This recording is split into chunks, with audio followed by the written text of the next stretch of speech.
So no matter how great the setback, how severe the failure, you never give up. I'm talking to those people who still believe.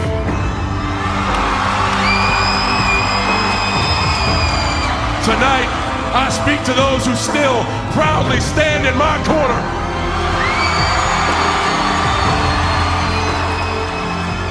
You have not given up on me, and I will not give up on you.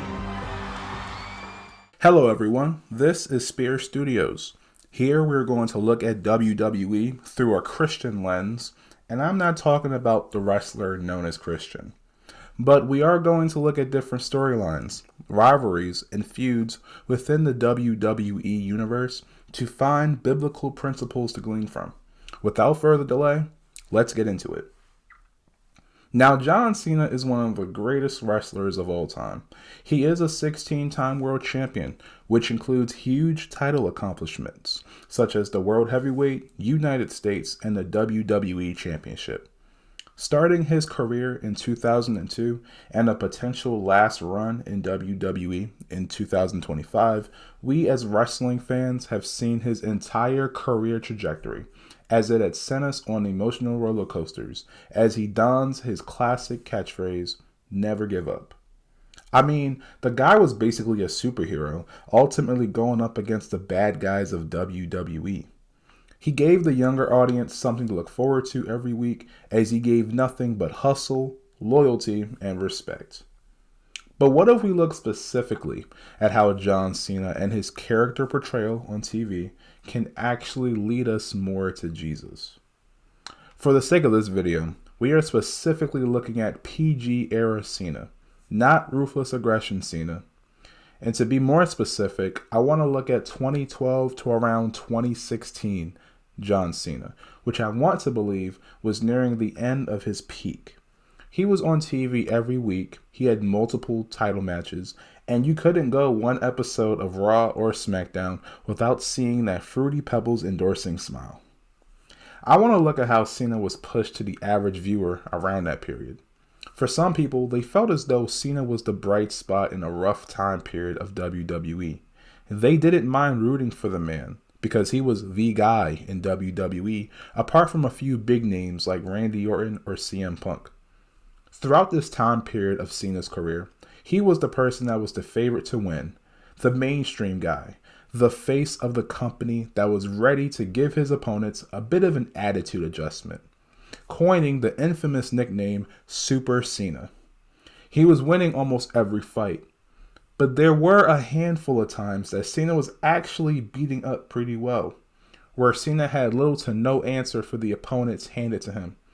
One of which that comes to mind is Brock Lesnar. Now, Lesnar and Cena have fought plenty of times, but I want to look specifically at the contrast between Extreme Rules in 2012 and Summerslam in 2014. I believe looking at both of these fights can give us a resemblance of Christ. Let's look at Extreme Rules 2012. Now, Cena just lost to The Rock in a once-in-a-lifetime match at WrestleMania 28, which wasn't really once in a lifetime because it just so happened they fought again a year later, but that's WWE for you. That's a story for another time. But with this loss, Cena was ready to give The Rock a taste of his mind. Only it wasn't The Rock that came out. It was Brock Lesnar. As his unannounced return was shocking to everyone in WWE, including Cena, we don't see Cena get nervous or scared. In fact, he welcomes the challenge of Lesnar. And it's in this way that Cena shows qualities of Jesus. Because in the same way that Cena faced Lesnar head on, without any sign of fear, is the same way Jesus pressed on facing death on the cross, unafraid of what was to come, but having the joy of those who may be saved through him. As the battle raged on, Cena got knocked around a lot. He persevered. He kept fighting, living up to his words of never giving up. Cena eventually beat Lesnar in the Extreme Rules match, and the face of WWE had reigned supreme over his foe. with the majority of the WWE universe rallied behind Cena as he defeated Lesnar and overcame the odds once again. In the same way, Jesus didn't give up. As he was getting beat, bleeding, and stripped of his clothing, he persevered for our sake. He not only faced death head on, but defeated death. 3 days later, the tomb that Jesus was laid in was found empty. And Jesus defeated death once and for all so that we may defeat death, spiritual death, that is, through him. Romans chapter 8 verse 11 says, "And if the spirit of him who raised Jesus from the dead is living in you, he who raised Christ from the dead will also give life to your mortal bodies because of his spirit who lives in you." Now, let's fast forward to SummerSlam 2014. Once again, Cena and Lesnar were to face off, except now, Cena's WWE Championship was on the line. But this battle will be very different than the last time they faced off. See, Lesnar had just defeated The Undertaker a few months back at WrestleMania 30. And this win was significant because prior to this loss, Undertaker was 21-0 in his WrestleMania matches. That's right, the man went 21 years without a loss on the biggest wrestling show of the year, and Lesnar beat him. Lesnar was dominant. He was hated by the WWE universe, and it was up to Cena to put Lesnar in his place once again. The metaphorical battle of good versus evil. At SummerSlam, Lesnar had beaten Cena to a pulp, suplexing him over and over again, just about 16 times to be exact, with many coining the term Suplex City. It was a total beatdown, and while Cena didn't give up, it was obvious that this go-around, Lesnar had the upper hand. This time, Cena had failed. This time, he couldn't get the job done. Now, concerning the contrast between Extreme Rules and SummerSlam, I wanted to point this out. Like I said earlier, there was a group of fans who saw Cena as the face of the company, the superhero-like character who overcame all the odds. This would give them hope. This gave the fan base a certain feeling that they too would overcome the odds in their own life. Others felt like he was the man who buried all the young talent. Whoever was served to Cena, metaphorically speaking, was going to automatically lose, and it didn't matter how much charisma the competitor had. No one was going to beat WWE's Golden Child, which caused some people to boo him relentlessly. There was even a chant during his theme song where the crowd would sing, "John Cena sucks." As the iconic line from the 2008 movie The Dark Knight goes, "You either die a hero or live long enough to see yourself become a villain." Here we can see the WWE Universe's feelings towards Cena around this time period was very wishy-washy. One side being very supportive of him, while the other side being very critical.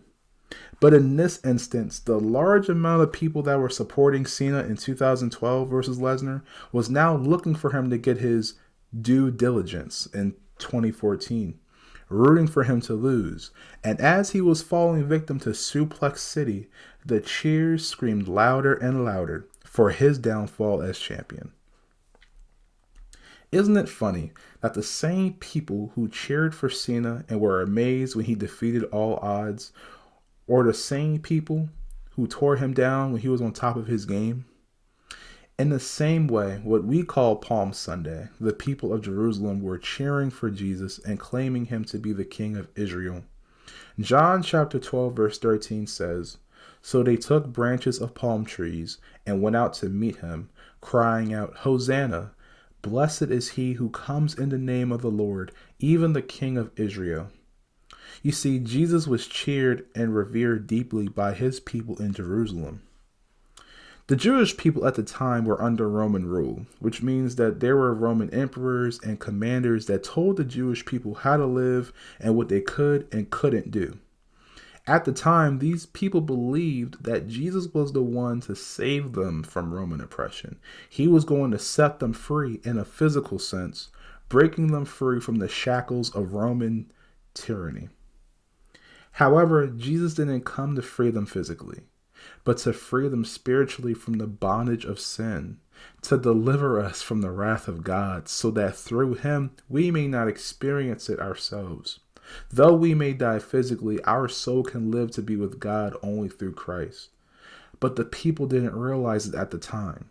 And those same people cheering for Jesus later that week were yelling, "Crucify him, crucify him," on what we call Good Friday just a few days later.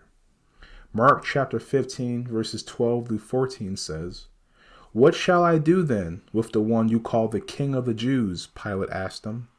"Crucify him," they shouted. "Why? What crime has he committed?" asked Pilate. But they shouted all the louder, "Crucify him." How fickle are we as human beings? In one breath, we support and love our role models, but as soon as they disagree or do something that we don't like, we are ready to tear them down in the next breath. One of the things that distinguishes Cena from a lot of other wrestlers is his impact to the Make-A-Wish Foundation. If you don't know about the Make-A-Wish Foundation, they are a nonprofit organization that helps fulfill the wishes of terminally ill children with life-threatening diseases, ranging from 2 to 18 years old. In so many words, these kids wish to see their favorite person, or someone they would like to meet, hopefully before their untimely passing. In 2022, according to the website, John Cena broke the Guinness World Record for most wishes granted through a Make-A-Wish Foundation, with 650 wishes fulfilled. These appearances allowed the kids to see Cena in a different light. The superhero-like character that was displayed on a weekly basis now is visiting their hospitals, their homes, and their families, giving them hope. Hope to keep fighting through their diseases, stricken illnesses, and pain. Hope in someone that they believe cares for them. Hope to keep living another day. And that honor is not lost on John as he speaks about the interactions with the kids. "The days I see a Make-A-Wish kid are the best days of the week. It is a real privilege. I give them exactly what they give me. Hope." In the same way, Jesus gives us hope when we battle sin in our lives. When we face tragedy, we know that Jesus understands, and he gives us hope for the world to come. John chapter 16, verse 33, Jesus tells us that in this world we will have trouble, but to take heart, for he has overcome the world. Some translations say to be encouraged or to be brave. When we encounter things in this life, we as Christians know that this life is not our final destination, but that we have an everlasting home with Jesus. This gives us hope that the present trouble that we face here will not endure, and it pales in comparison to the joy that is set before us in heaven. And while Cena is only a man that is limited to space and time, Jesus, on the other hand, is able to give hope to all that come to him. He is able to comfort and strengthen all who place their faith in him. In Matthew chapter 11, verse 28, Jesus tells us to come to him with our heavy loads, and he will give us rest. Jesus promises to give us relief. We know that John Cena is not perfect by any means. He fails just like you and I, but there is one person that is perfect. There is one person who, while being perfect, decided to die for you and your sins. That person was Christ. And while we can gather Christ-like qualities from Cena, it's important to realize that the speculated GOAT of wrestling has no bearing on the greatest person to ever walk this earth, Jesus Christ. Thank you for watching this video. If you enjoyed it, don't be afraid to hit the like button. And even if you didn't enjoy it, press it anyway. I look forward to seeing you in the next video. Be blessed. You want some? Come get some! My name is John Cena. And I am right here. I do not back down from any challenge. I fear nothing in the